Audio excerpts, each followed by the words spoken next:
Shri Konda Vishweshwar Reddy ji. Thank you, sir. Thank you for the opportunity.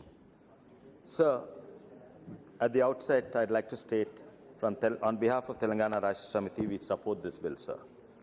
But yes, sir, this is a very small step in the long democratic process. And while it's an important step, we are going to pass it. It may merely amount to tinkering of an existing law. Well, great changes are required. So, at the end of the day, in another half an hour, we are going to pass the bill, and all of us are going to thump our benches loudly and cheer that the bill is going to be passed, sir. Sir, I'll just cover 2-3 points, sir. Many points are covered before. There are a number of layers and subsidies, sir. I think we support this. The number of layers and subsidies were limited. Now it's unlimited. This is very, very required, sir. I worked in a large multinational corporation, a General Electric Corporation, one of the largest companies in the world. And I was trying to count how many subsidiaries and layers of subsidiary it has. I think I stopped counting at 150, but I think there are more than 1,000 subsidiaries and several layers, sir. It is extremely required for Indian companies to grow big, to become multinational conglomerates. Sometimes even temporary companies are formed, called the special purpose vehicles for a particular contract. Short duration joint ventures are formed. Country-specific companies are formed. So I think it's very, very important, sir. It does not restrict Indian companies to grow. We support this, sir. But however, sir, the next point, the pecuniary interest of independent directors. I think this restriction is removed, and it is totally not required, sir. Because usually the concept of independent directors is, it's not all interested parties who are directors. We want a fresh thought. It may be an academician who's an independent director, or it may be a scientist in the field, or it may be a marketing genius or a finance expert, or even a social worker who brings a new thought in the company directorship, sir. What is the need for them to own the company? Because the very fact of owning the company brings in conflict of interest, sir. But the rationale here is little bit conflict of interest is okay. But sir, there's a corny English American phrase which says you can't be little bit pregnant. Either you're pregnant or you're not pregnant. How can you have little bit conflict of interest? Either you have conflict of interest or no conflict of interest.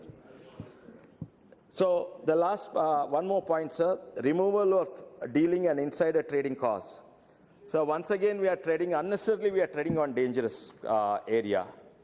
See, in an age when the Prime Minister and the whole country is looking forward to give more teeth, I think we are taking away one teeth from the lawmakers, sir.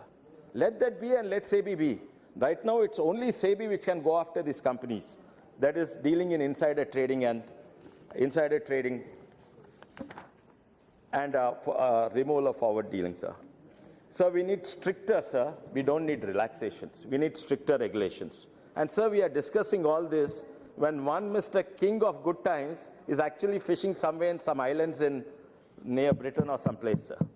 So I think we need to make it stricter while we support the entire act. I'd like to bring a few other issues, sir.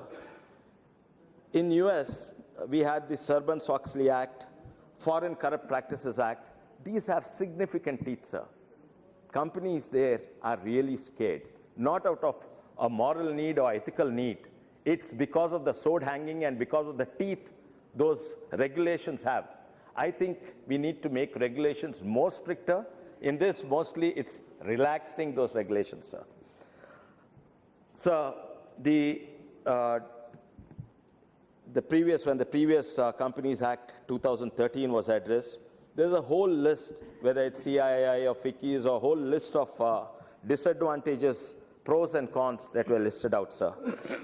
One of them is the compliant requirement continues to be very high. It's good, it's required. But if it is too high, it hits the ease of doing business.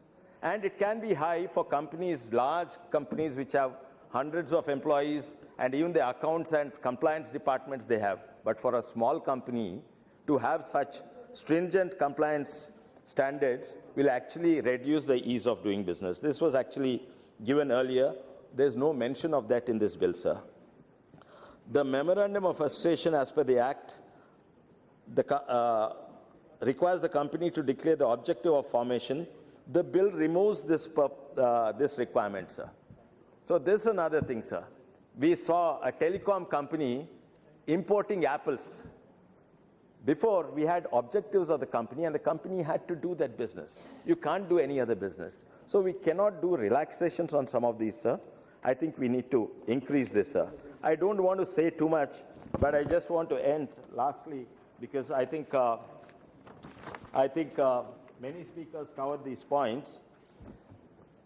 Lastly, sir, the first speaker, I think, okay.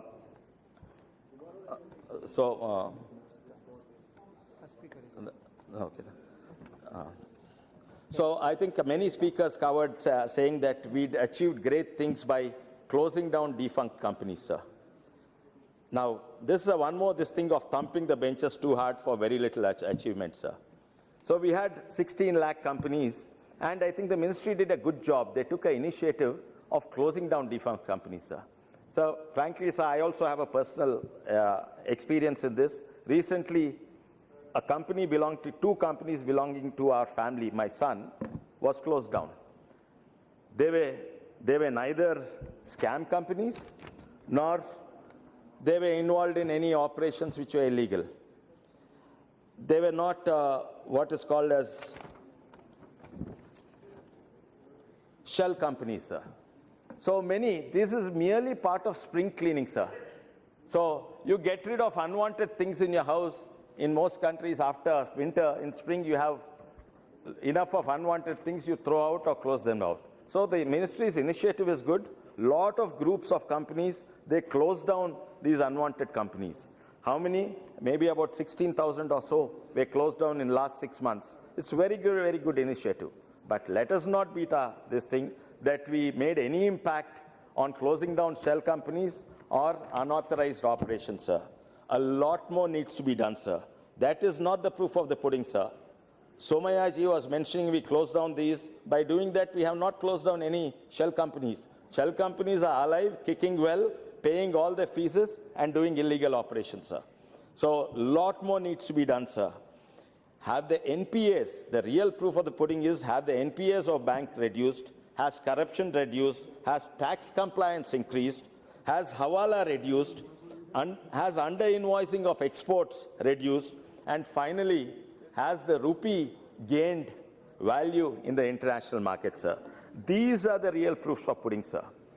So has our GDP increased significantly, sir? Yes, we are making marginal. At this point, I'd also like to make this thing.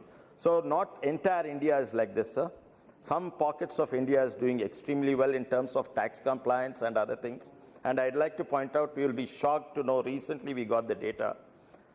The state of Telangana, we got 21.7% increase of tax collections by the government.